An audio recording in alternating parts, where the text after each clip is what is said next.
This is a serious matter. The American people, by 80% margin, believe these sanctuary cities are wrong. It clearly makes their own cities less safe. That was Attorney General Jeff Sessions on the O'Reilly Factor talking about the administration's crackdown on sanctuary cities. Meanwhile, in the Commonwealth of Massachusetts, State Representative Michelle DuBois says she has no regrets about trying to help sabotage the enforcement of federal immigration law. On Tuesday of this week, she posted rumors that ICE was going to conduct raids in Brockton, Mass., and urged illegals to go into hiding. Her fellow Democrats aren't exactly racing to defend the rule of law. Jamie Eldridge is a Massachusetts state senator. He supports Representative DuBois' efforts and is himself trying to make Massachusetts a sanctuary state for illegal immigrants. Senator Eldridge joins us tonight. Senator, thanks for coming on. Tucker, thanks for having me on. So you'd like to see the state of Massachusetts vote to make the Commonwealth a sanctuary for people here illegally, which seems to me legitimate. You know, voting on things, making laws, great. If you're able to do that, how would you feel if a sheriff in Massachusetts encouraged people to ignore the law that you passed? Do you think he should be punished for doing that? I don't know if they should be punished. I think when we're talking about Representative DuBois, look, she was looking out for the best interests of her entire community. We know that these ICE raids have been incredibly destabilized to communities. They actually cause immigrants, whether legal or undocumented, to have less trust in calling the police about a crime. So she was really looking out for the best interest of all of her constituents, including the immigrants in her district. Okay. And, you know, that's why we filed the Safe Communities Act to limit police interaction with ICE raids. Right. I get all that. I've heard all that a lot. There's no social science to suggest that any of this makes the community safer, but whatever. The point is... No, there is. There's studies that say that sanctuary cities are safer. There is. They are safer, but not because they're sanctuary cities. There's no proof of that. But here's the point. Is it a little weird for lawmakers to be encouraging people to ignore the law?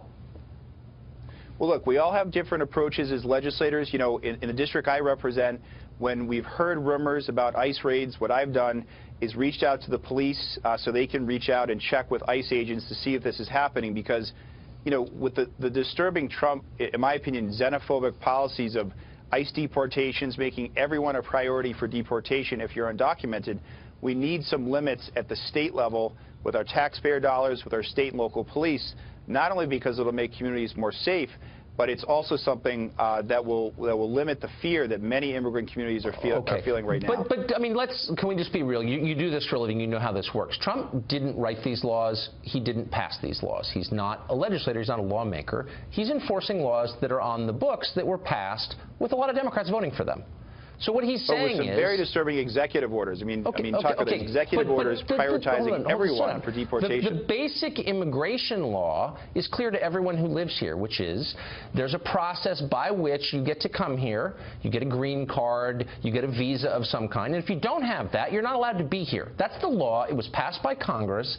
It's been that way for 240 years. Nothing to do with Trump. And so my question is, do lawmakers get to decide which legitimately passed laws they're going to try to subvert or not? Can you kind of see the problem here? Well, I disagree, Tucker, because we're talking about state resources, local and police law enforcement, and we, yes, at the state level, we get to make decisions about what level of cooperation we have with federal policies, with federal actions like ICE agents. So that's the line we're drawing. It's about federalism. Because it's not about federalism. Here you had a state lawmaker encouraging people to violate the law and doing so explicitly on social media. How would you, and this is a sincere question, I'm not attacking you, how would you feel if the governor of Massachusetts decided that, you know, we don't have to pay federal income taxes because, you know, they're bad and they cost Massachusetts a lot of money? Would you be in favor of that? Should governors or state lawmakers be able to decide that? Or how about federal gun laws? How would you feel about that if the governor said, I'm not enforcing federal gun laws? Is that legitimate too? Well, if you're talking about state income taxes, not at all, or any taxes, what I'm talking about is we have a federal immigration policy, which is broken. I mean, we need immigration reform, but Republicans in Congress won't pass it. So at the state level, what is the best use of resources? And we've had police chief after police chief in Massachusetts talk about the fact that they would rather direct the resources towards violent criminals, whether those who are undocumented or whether those who are U.S. citizens. I'm sorry, I don't want to interrupt you, but you're not engaging my question at all. So let's say, again, I'm going to ask you the first question one more time to see if you will answer it. If you were to pass laws in the state of Massachusetts to make it a sanctuary state, and there was a sheriff somewhere who felt like subverting those laws, doing what you are doing to the feds, but to the state of Massachusetts, would you support his right to do that? I wouldn't support that because under our bill we would prohibit sheriffs from collaborating with ICE agents. So that's part of the bill. And again, it's important to talk about these families that are... You're prohibited from encouraging people to break the law, but you're doing it anyway because you feel like it and you think you're righteous in doing it. But you don't want to let other people make the same moral decisions that you're making, exercise their freedom of conscience? Because why? Except, Tucker, law officials the other day have to follow state laws, and what we're saying is, how is the best use of state resources? Is it the best use of taxpayer resources to target hardworking families in their communities, giving back, providing a benefit to the Commonwealth of Massachusetts? Okay, well, speaking of hardworking families, I don't think that's a good use of taxpayer dollars. Okay, so you're from Acton. I know your state well. So you're from Acton, and down in Worcester, which is pretty like a half an hour away. It's pretty close. There was a teacher's aide last month who was murdered. She was strangled in her apartment by a man that we now know last week is an illegal alien. Now, you spent a lot of time talking about how to, protect these families, these vulnerable immigrants. How much time have you spent thinking about how to protect people like that woman and her family? What would you say to her family now that she's dead? Yeah, well, first of all, Worcester is not too far away from my district. I feel horrible for the family, and it's important to remember in reading the facts about how they found Mr. Melendez is that it was local police, it was the district attorney with DNA evidence. ICE agents were not at all involved in catching this person.